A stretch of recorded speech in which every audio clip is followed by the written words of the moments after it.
Olá, sejam muito bem-vindos à Hack and Roll Academy. Eu me chamo Marco Vitali e hoje nós vamos ver como nós podemos infectar uma aplicação Android. Portanto, puxe uma cadeira, tire o seu chapéu e lembrem-se, hacker, hackeia.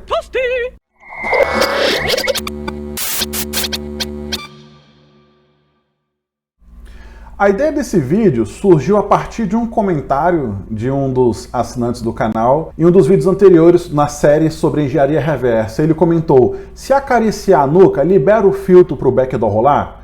E a ideia foi o seguinte: quem nunca instalou, por exemplo, um Popcorn Time para poder assistir vídeos? Quem nunca instalou aquele aplicativo de baixar vídeo do YouTube? Quem nunca instalou qualquer outro aplicativo sem ser da loja oficial do Android? Simplesmente baixa o APK e instala. Mas e aí? O que acontece se esse aplicativo estiver infectado? O que será que a pessoa consegue fazer? E o mais importante, o quão difícil ou fácil é de você infectar um aplicativo Android já existente? Portanto, é disso que nós vamos falar hoje.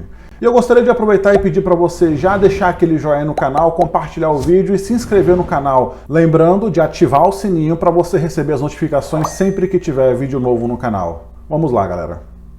A ideia desse vídeo é bem simples. Eu quero pegar esse aplicativo que nós estamos utilizando na série sobre engenharia reversa, que é o Insecure Bank, e eu vou injetar um código malicioso nele, que quando o usuário rodar esse aplicativo, eu ganho acesso ao aparelho da pessoa. E o acesso ao aparelho pode ser para fazer diversas coisas, desde você executar comando, acessar os dados do SD card, ou o seu código malicioso, ele pode ter um exploit de escalação de privilégio que permite você executar comandos com privilégio superior no usuário, mas a nossa ideia é bem simples, é simplesmente a pessoa rodar o aplicativo e executar o comando e dar acesso remoto ao celular para um atacante. E existem diversas formas de fazer isso. Você pode pegar a aplicação, injetar um código Smiley nela, você pode decompilar ela, injetar até propriamente um código Java, ou você pode injetar uma biblioteca maliciosa, que é a forma que eu vou fazer. Por quê? Primeiro porque eu não sou um dos grandes amantes da linguagem Java, para poder implementar isso em Java.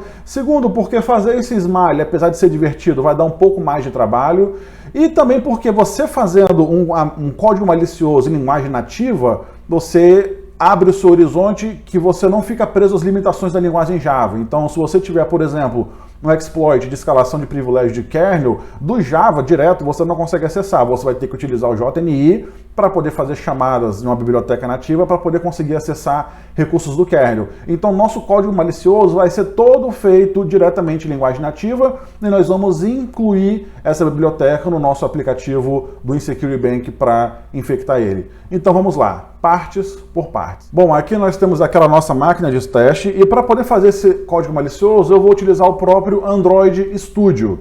O Android Studio é para você criar aplicações para Android e para a gente poder criar essa biblioteca nós vamos também utilizar o Android Studio. E como ela é uma biblioteca desenvolvida em linguagem nativa, a primeira coisa que nós temos que fazer é instalar o NDK, que é o kit para desenvolvimento de código nativo.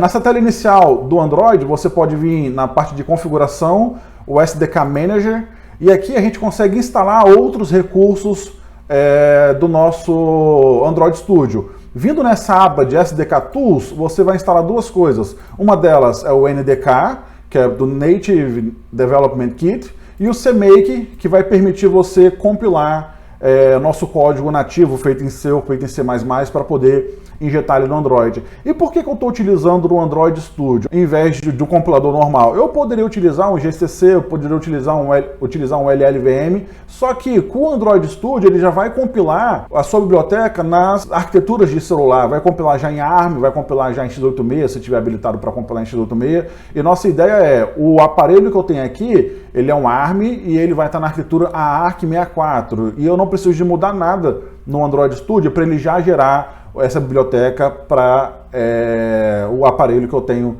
para testes. Então você vai habilitar o CMake, habilitar o NDK e vai aplicar para poder instalar os dois. Então nós vamos criar um projeto Android. E nosso projeto, como eu falei, ele vai ser um código nativo, um código C++ nativo.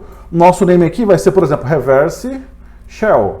Ou seja, vai ser simplesmente um código simples que ele vai fornecer um acesso shell reverso no aparelho quando você roda o aplicativo. Tá a linguagem Java aqui, deixa Java mesmo. no C++, no padrão do C++, deixa o toolchain padrão mesmo e vamos finalizar aqui. Bom, ele vai criar um código padrão a partir de um template que ele tem, e esse código ele vai ter já uma biblioteca para já ser compilada no seu diretório do seu projeto. E aqui ele criou, dentro do diretório da aplicação, ele tem um native lib aqui, que vai ser a biblioteca padrão que ele vai utilizar. Está com JNI, está com string, está com várias chamadas aqui. Por exemplo, para você criar uma chamada que você acessa de dentro dessa aplicação, você vai colocar Java, o path do seu pacote e o nome da chamada que você quer. Por exemplo, string from JNI. Mas aqui, simplesmente, esquece isso. Nós deletamos tudo para poder fazer um do zero. E se você reparar, ele está falando que o NDK não está configurado. Apesar dele estar instalado, ele provavelmente não está vinculado ao nosso projeto. Para vincular ele ao nosso projeto, a gente vem no menu Arquivos, vem na estrutura do projeto, e ele tem aqui SDK Location.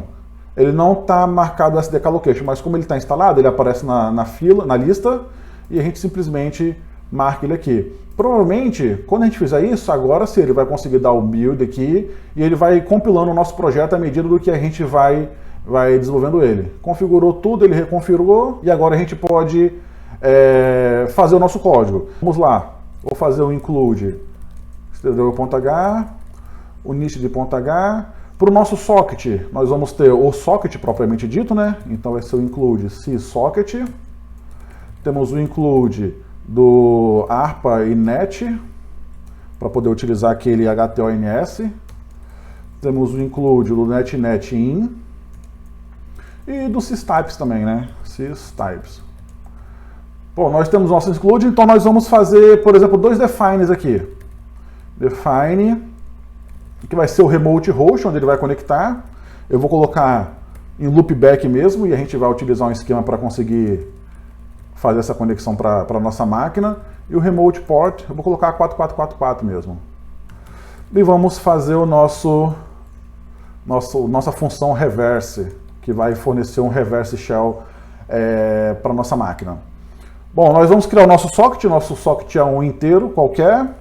Então essa é igual a socket, vai ser uma fnet para falar que ele é IPv4, um sockstring para falar que ele é TCP. E como só tem um protocolo padrão mesmo, vai protocolo 0. E vamos criar o nosso socket ADDR. Então struct socket ADDR in SA. O nosso socket ADDR ele vai simplesmente vincular o IP e a porta para a gente poder fazer o nosso connect. Então o sa.simfamily vai ser o nosso AFnet, o nosso sa.simaddr, o SADDR, ele vai ser o remote ADDR, só que vai ser o remote host, só que eu tenho que passar ele pelo HTONS para converter de host to network. E o sa.simport vai ser o nosso remote port. Então temos o nosso SA definido. Agora a gente consegue fazer o nosso connect do socket. Então vai ser um connect do próprio socket, vai ser um struct socketADDR, struct ADDR, o nosso SA e o tamanho dele, size of SA. Então aqui a gente estabeleceu a conexão. Esse código ele simplesmente vai pegar o remote host, que a gente definiu 127.0.0.1, vai pegar o remote port, que definiu 4444, e vai fazer uma conexão nele. E esse socket aqui, ele vai estar referenciando essa conexão que ele fez. E para dar uma shell aqui é muito fácil. A gente vai duplicar esse socket. Eu vou pegar o meu socket, duplicar na entrada padrão, que é o std-in, né? Eu vou duplicar o socket na saída padrão e vou duplicar o socket na saída de erro. Então simplesmente eu fiz esses dup para ele duplicar esse socket na minha entrada padrão. Aqui, como eu falei, entrada padrão, std-in, std-out e saída de erro. E agora o que eu executar aqui, ele vai criar esse vínculo entre o meu socket e a entrada e saída padrão da minha aplicação. Então eu posso dar aqui um exec VE. Como esse aparelho de teste, eu sei que ele tem o /bin/sh. Mas, por exemplo, em um malware real, o que ele faz? Ele baixa, ele faz um downloader, e esse downloader ele baixa na internet esse SH para depois conseguir executar ele. Mas aqui a gente não precisa disso. Então esse aqui é a nossa simples shell, que vai conectar no nosso host, na nossa porta, e vai executar /bin/sh. Só que aqui tem mais um problema, que quando ele dá esse exec VE, ele fica esperando a resposta. Então, quando ele for executar esse reverse aqui, ele vai estar bloqueante. E se ele estiver bloqueante, a aplicação não vai rodar enquanto você não matar a sua shell. Para a gente evitar isso, a gente vai colocar tudo em um processo filho. Então, vou dar um fork aqui, e se for o filho, ou seja, se meu fork retornar 0, eu vou executar esse código aqui. Então aqui eu consigo garantir que esse código ele vai executar em um processo filho e não vai travar a nossa aplicação. Então aqui, se eu der um build aqui, se não tiver nenhum erro, a aplicação ela vai rodar, ele vai gerar uma APK com o nosso código. Não é HTONS não, desculpa. Aqui é o nosso inet ADDR e aqui embaixo que é o HTONS. Então aqui inet ADDR vai converter o IP para o formato desse ADDR e aqui a porta que ele vai converter para o HTONS, para o que o socket aceita. Vamos dar um build aqui. Se tiver tudo certo, ele vai compilar, build com sucesso, e ele gerou o nosso APK. Se nós formos no diretório do nosso Android Studio, temos aqui o reverse shell criado e temos vários arquivos que ele criou. Se procurarmos, ele vai ter o nosso APK,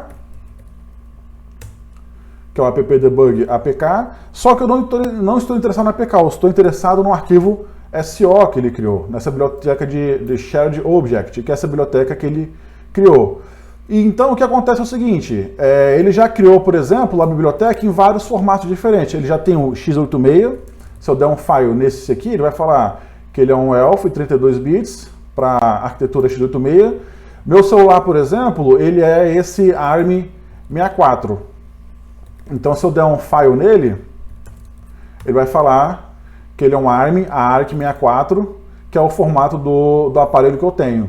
E nós vamos pegar agora e vamos injetar a nossa biblioteca no nosso aplicativo. Essa primeira etapa ensinou como é que a gente cria um arquivo SO malicioso que vai fazer uma conexão reversa. E a próxima etapa, no vídeo logo a seguir no canal, ele ensina como é que a gente injeta esse arquivo malicioso dentro de um APK. Nós temos que injetar ele no APK e fazer uma chamada do código Smile para download naquela biblioteca. Gostaria de pedir novamente para você curtir o vídeo, se inscrever no canal, ativar o sininho para você receber as notificações. E só para ter uma ideia, metade da audiência do canal são de pessoas que não se inscreveram no canal. Então estamos perdendo um público muito alvo e eu acredito que como o material é gratuito, é um material, convenhamos, de qualidade, vale a pena se inscrever no canal para poder acompanhar o conteúdo e ajudar o canal a crescer. Galera, até o próximo vídeo que está logo em seguida e a gente se vê lá. E Hack the Planet.